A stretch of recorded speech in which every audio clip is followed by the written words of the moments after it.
So, Baker Mayfield's rolling. So the media doesn't like to be criticized. They don't like it. They like to sit up in their lofty perches. And I have a lofty perch too, but I'm willing to go out there, have an opinion, and you take shots at me. It's been my whole career.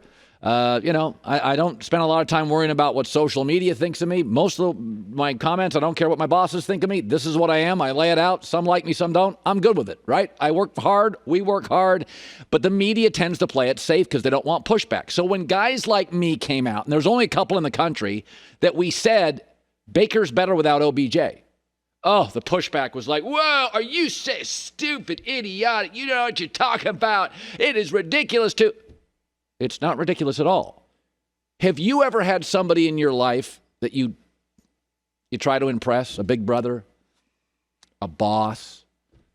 You're trying to impress somebody. Baker Mayfield walks into this league, young quarterback. Here comes superstar OBJ. I mean, superstar. Best catch we've ever seen. New York Giants. Supermodels in Paris. And Baker, through no fault of his own or no fault of OBJ, is overcompensating. He's trying to feed the ball to OBJ. And what Baker's really good at is what you see now, a point guard.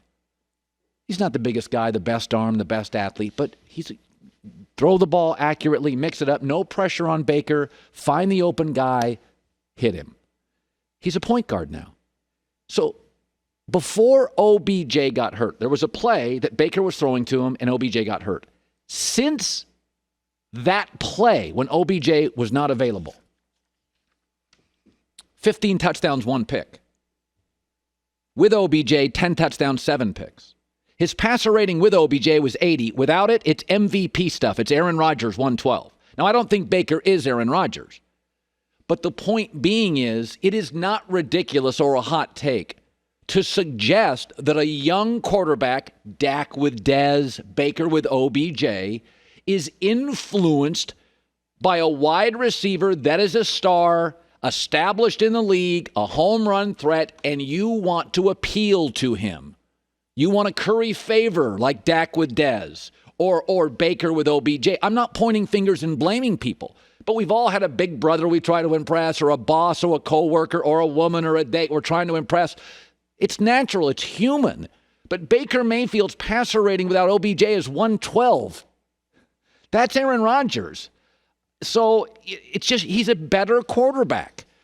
And the organization has been denying this OBJ trade thing. I've been on this thing for 2 years saying, move OBJ. He never wanted to be there. It doesn't fit.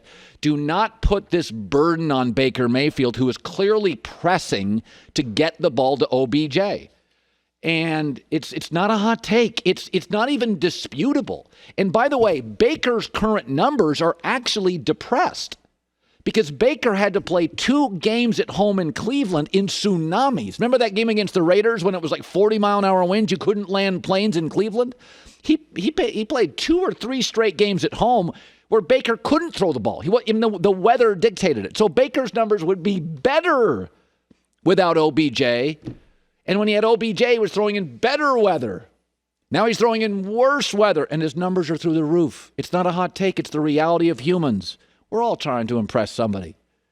And young quarterbacks are vulnerable to star receivers who come with either an entourage or a reputation or an ego, or this is not a point fingers blame. It's a reality. Baker's simply a red-hot point guard who now can throw to anybody without overthinking who he has to throw to. I made a prediction. We looked it up this morning, June 12th for Tom Brady.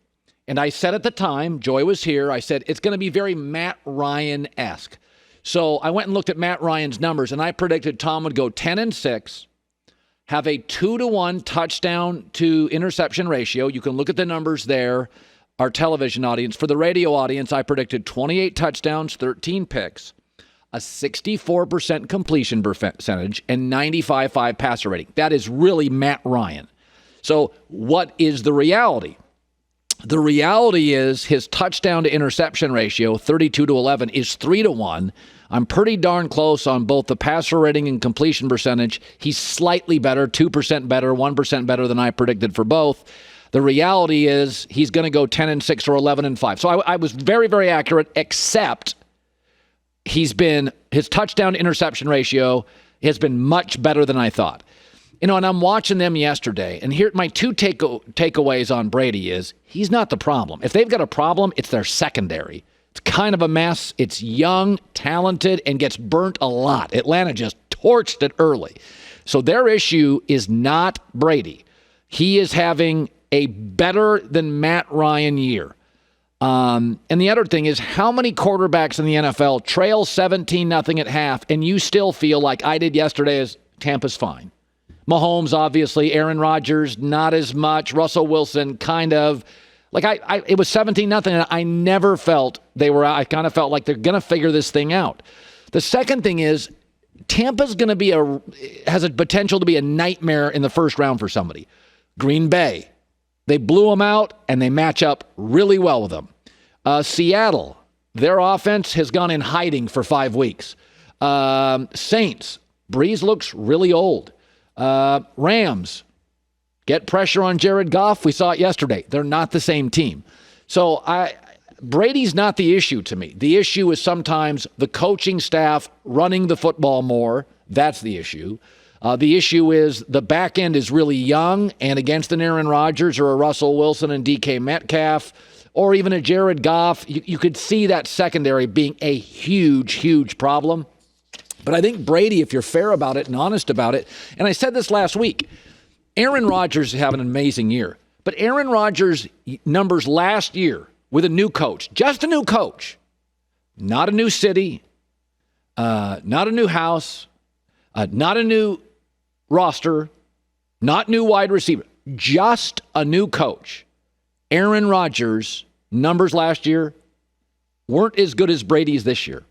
And Brady was asked to move his family, new weather, new state, new conference. He didn't know these defensive coordinators. I mean, Aaron knew exactly who he was facing. New division, new conference, new receivers, new playbook, new coach, new coordinators. And his numbers are better than Aaron Rodgers, at least in completion, passer rating, and touchdown passes. Here was Arians after the game praising Tom Brady. He's just a winner. He knows how to do it. And I don't know about my history, but if you're talking about last year, but Tom he's always been a fourth quarter player. And, we won a lot of games in Arizona in the fourth quarter. So it's kind of what we expect to do. Yeah, they're good. I don't think they're a Super Bowl winning team, but I think there's, like, I'll give you an example. I think the Colts are just a big pain in the butt to play. I just wouldn't want to play the Colts in the AFC because they're going to come in as a dog, and all your fans think you're supposed to beat them. And then that Jonathan Taylor now is becoming a stud, and then they lean on you, and your star quarterback sits over there and watches Jonathan Taylor run for 140 yards, and you never get the ball back. That's what happened to Aaron Rodgers. Wouldn't want to play Tampa. Wouldn't want to play the Colts. Don't think either right now this morning is a Super Bowl winning team.